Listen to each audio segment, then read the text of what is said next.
At nagbabalik ang ating talking time sa inyo mga babes, no? Bago tayo mag-start, no? Let me just greet everybody. Hi and hello there everyone. My name is Yan. Welcome new subscribers, returning Eastern buyers ko dyan. Thank you sa inyong walang sawang love and support for me. At kung hindi niyo pa knows, meron po tayo other channel. Link is down below sa ating description box.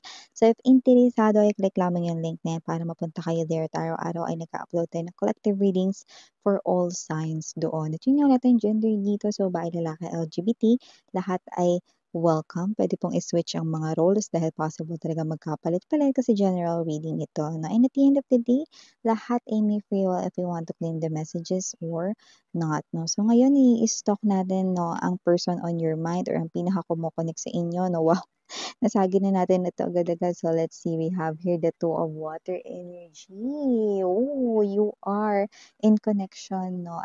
I'm feeling, no, na parang ito ay klase ng energy, no, na ang inyong soul, no, ay talagang kumakapit sa energy ninyong soul, no, itong person na ito, no. So I do feel like that this person here is not communicating with you right now, no, but there's a lot of wanting, longing, no, para mag-usap kayo, no, or magsama na muli rito, no. So maybe this person right here is someone who's watching you from afar, no. So ganun yung klase ng energy. Okay? So let us see.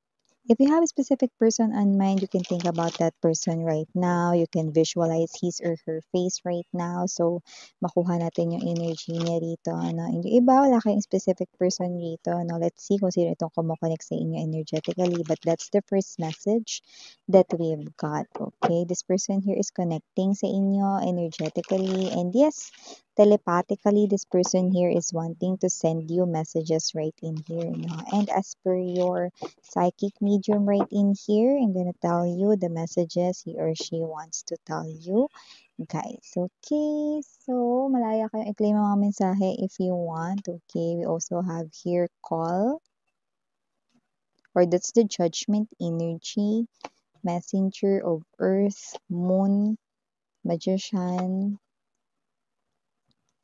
eight of fire, three of fire, eight of air. I was about to say that, no, but this is the nine of air, seven of fire, eight of air. This person here is thinking about you and palagi niya ka iniisip. Stuck siya, no, sa pag-iisip sa inyo. Full energy. Wow, this is perfect square. Okay, these are major arcanas right in here. Okay, we have here patience, no, and bottom of the deck we have here six of water. I miss you. Okay, and we have here the king of earth energy. I'm picking up that this person here is someone, okay, na gusto ritong maging faithful with you guys, no? Okay?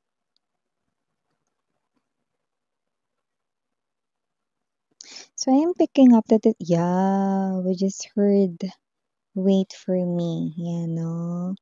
Wait for me, aking mahal. Yan. Wait for me daw, sabi ng person ni ito, no? Call right in here is an indication that this person right here is calling upon you guys because this person here cannot sleep at night. This person here, no, is wondering about your future, where this connection is heading, and I do see that this person right here cannot sleep really, really well, no? So nakakita tayo dito ng energy, no, na itong tao na to, no, is definitely someone right here, no, nakita natin, no, na medyo wala kayong communication, wala kayong contact dito, but with the presence of moon energy, this person has lots of plans for you guys na in the future, no? So, I don't know if there's an involvement of third party right in here, no? And if there is a third party interference way back before, nakita natin dito, no, na wala na yun dito sa energy niya. So, maaring tapos na silang dalawa or sila ay separated na or in short, wala na siyang pakialam dun. Ganong klase ng energy. Okay, sorry for that commercial mga babes. I have to attend lang some kind of call right in here. Yun nga, no, pinag-uusapan natin. I'm not seeing the third party right in here. Like, pwedeng tinapos niya nito or whatsoever. Na, pero iba wala naman siguro third party rito. No? Possible na kayo ay nag-separate because of other reasons, no? But this person here is telling me, no, that this person here, possible na nagbibigay siya sa'yo rito ng mga gifts na picking up, no, with the 8 of Fire energy. Nakita ko rito, yeah, hindi siya nakikipag-communicate sa'yo, like walang chat, walang tawag dito, no. But I'm picking up you're receiving some kind of gifts galing sa kanya. Hamis yan, wala naman, yan, no. Yeah, kung merong mga friends mo, I'm seeing him or her approaching your friends, no. At mga may binibigay yung mga friends mo na parang kunwari sinishare sa'yo ng mga foods, yan, no. Or even mga what's this, mga things 'no, na mga gamit or bagay 'no, nakaka-receive ka kahit hindi mo naman birthday or whatsoever 'no, like present, gift, bigay 'no. Yun ay galing sa kanya 'no, pero hindi lang sinasabi na galing yun sa kanya 'no. So parang, saka mo na lang yun malalaman 'no, kasi gusto niya rito mga babes 'no na ilihim mo na ito sa inyo 'no. But definitely merong movement na nangyayari 'no. Kasi pagka sinabi kasing galing sa kanya baka hindi mo tanggapin 'no. So may gano'ng klase ng energy. So this person here is not allowing that thing to happen. So ito ay sinisikreto niya muna with the moon. But definitely this person here is manifesting you back into his or her life 'no. So definitely meron talaga ritong paghihiwalay 'no, nagkahiwalay kayo rito 'no at posibleng pinagtagpo rin recently, may gano'ng klase ng energy. Pero may energy rin dito na talagang nagkahiwalay kayo 'no and meron kayong naging relationship or relasyon way back before 'no. So nakita ko dito may mga nakakausap siya 'no and pinakikisuyuan 'no, 'yan. Pero hindi niya sinasabi na sa kanya nanggagaling 'no. And this person here with that particular wait for me kinda thing na mensahe niya for you, this person here na is somewhat na, okay, babalik siya, okay, pero aayusin, okay, or meron muna siya ritong kailangang ayusin 'no.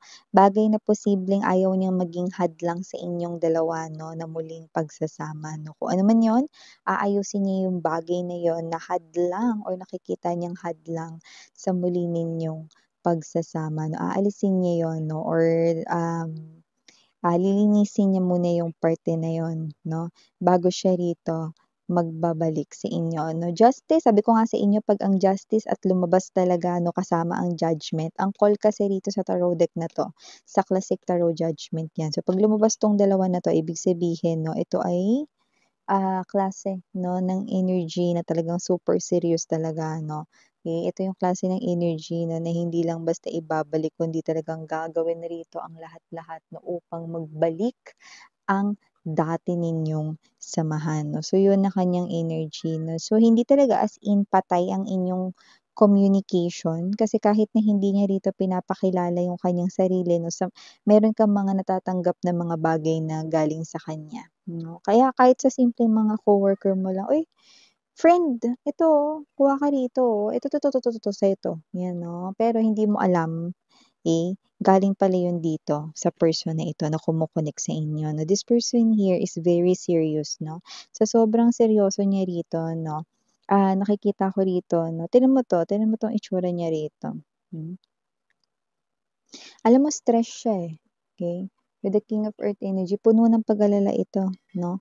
But this person here is someone 'no, na very grounded na ngayon 'no. Gusto niya na ritong maging faithful sa inyo 'no. King of Earth, this is someone here na hindi na naglalaro, not playing games, okay.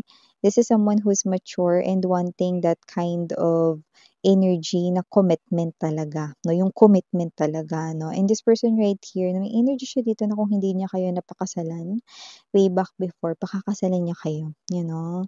"I miss you," this person here, yun din ang sinasabi niya rito 'no, and babalik ako. Siguradong babalik ako sa piling mo.